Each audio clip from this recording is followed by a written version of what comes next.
Well, all right, people. So I want to piggyback off the last video I made talking about a red flag in women and expand this to 5 big red flags to look for in women. Like I said, this is all encompassing, meaning if you're looking to date, if you're looking for friends, if you're looking for something in between, this can apply to any situation that you have with a woman. Let's get into it. Number 1, and I find this the most chronic problem that I deal with, at least in my life. Maybe it's a generational issue. I have no idea, but I look out for this, number 1, right off the bat with my friends and women that I meet. But number 1 is that they cancel and that they're super flaky. Honestly, almost half, if not more, of the women I meet are really chronic cancelers, meaning they cancel multiple times, meaning they cancel the first date or plan that you make with the person, meaning they cancel back to back. It's ridiculous. But when it happens, you have to put your foot down and make it known that it's not okay, that it's not acceptable. And by the way, this goes for all 5 things that I'm going to talk about in this video. You need to put your foot down right away. You cannot wait 3 months. You cannot wait 6 months. You can't wait a year. You got to do it right away when this happens. You cannot let yourself get walked over, and you got to lay down the ground rules on day 1 or right when this shit happens, so that you're not wasting your time over somebody that's not right for you. So you got to put your foot down on day 1. Also, too, when you confront a woman about it, be professional, but, and don't be a dick about it. Just, say what you believe. No reason to insult her. Just give her the boundaries, and if you don't like it, okay, move on. But don't be a bitch about it. Don't be a fucking pussy about it. Meaning, don't text her like Jonah fucking Hill did. No, confront her in person. Talk about it in person. That whenever somebody texts, it's usually because they're scared to say it in person. Let's move on to number 2. They easily get upset at you and they want you to say sorry for everything. Women are very emotional. A lot of them get their feelings hurt very easily, or at least they say that they do. And they want men to apologize for every little thing that they do or that they say. Don't fall into this trap, guys. Don't do it, okay? If she wants you to say sorry because she doesn't like your tone, or, oh, you're being mean to me, whatever, just all these bullshit reasons. I'm not even going to get into examples, but guys, you know what I'm fucking talking about.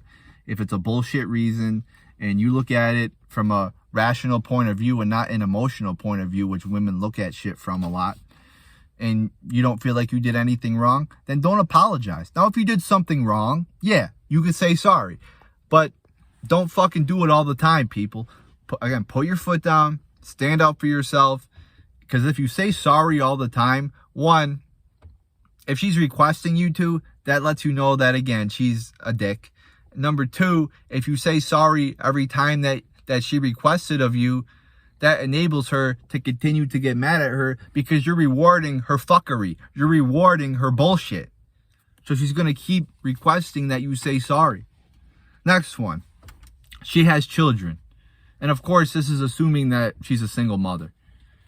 This shows multiple things, and it creates multiple problems. First off, it shows that she's made bad decisions in her life. And not just like, oh, I stayed up too late. No, you made bad decisions, meaning you let a guy fuck you that's not a desirable partner because you're no longer together.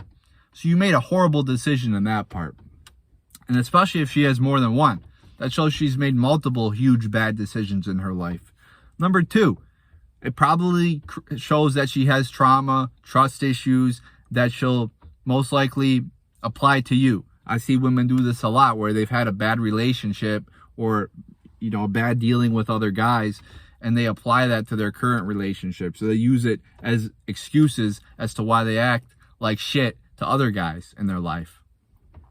And lastly, it creates problems when you're trying to hang out or spend time with people, because a lot of time it's, oh, I can't hang out. I have to look for a babysitter. I got to take care of my kid. I got to deal with my kid. I can't spend time with you because I'm spending it with my child. Or, oh, can I bring my kid on the date? I don't have a babysitter. Or they cancel because they got to deal with their kid, or their babysitter canceled. It just gets in the way. And then if you do want a serious relationship with this person, you're going to have to give resources to this child that's not yours. There's no way around it if you're looking to live with the person or have a serious relationship. You're going to have to give your resources to a kid that's not yours if you are looking to go down that route. Number 4, they are never free to hang out. If you ask a woman multiple times, hey, do you want to hang out? And each time it's, I don't know, or if it's, no, I can't, I'm busy. If they're always busy, again, don't put up with that. Leave, ignore them, move on, do what you got to do, people. But don't waste your time in somebody that's not showing you interest. And it could be they're just not interested. Like, don't put emotional or don't put your hopes into a woman that's not giving you the time of day. Just move on and look for other options. Look for other friends or dating partner, whatever it may be. But don't try for months and months and months on end to hang out with a woman that doesn't want to hang out. If she wants to hang out, she'll make time for you. So move on, or at least don't get emotionally involved, or let your or get sad because somebody that you keep trying to hang out with doesn't want to hang out with you. Don't get your hopes up. And the last one is that they embarrass you in public or in front of friends or family or even just strangers. I see a lot of women do this, a lot of married women too, where they'll make fun or mock their husbands in public or in front of their family or make fun of them. I'm not a fan of this. I think it's stupid. I don't think men should put up with it, but unfortunately many men do.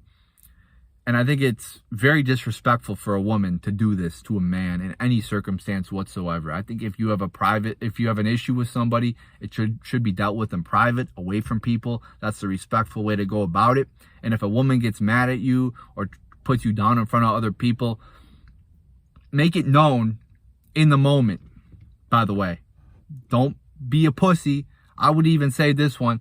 If she gives you shit in front of strangers, or in front of other people that you respect, give it right back to her. Don't fucking take that shit.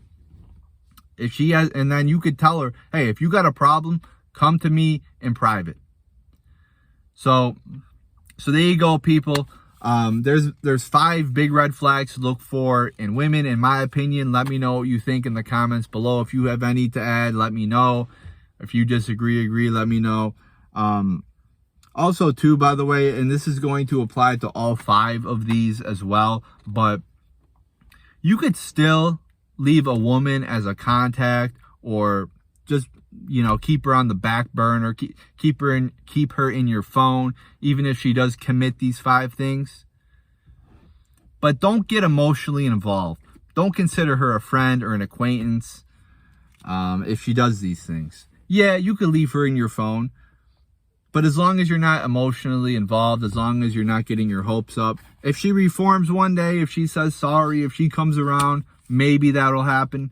But don't be emotionally involved. Put your foot down. Confront her. And don't be a dick about it, but, confront her, make your boundaries known. And, again, don't take shit. I mean, that's pretty much what this comes down to. Have boundaries. Don't take shit from a woman just because she's pretty. Don't let her dictate your boundaries and your rules. No, it's equal. I mean, it should be both ways. Like, it shouldn't just be the woman has rules and the guy does not. No, put your foot down, and if she don't like it, okay, move on. But we don't want to be in friendships or relationships where the woman's walking all over us. So there you go, people. There's my thoughts on that.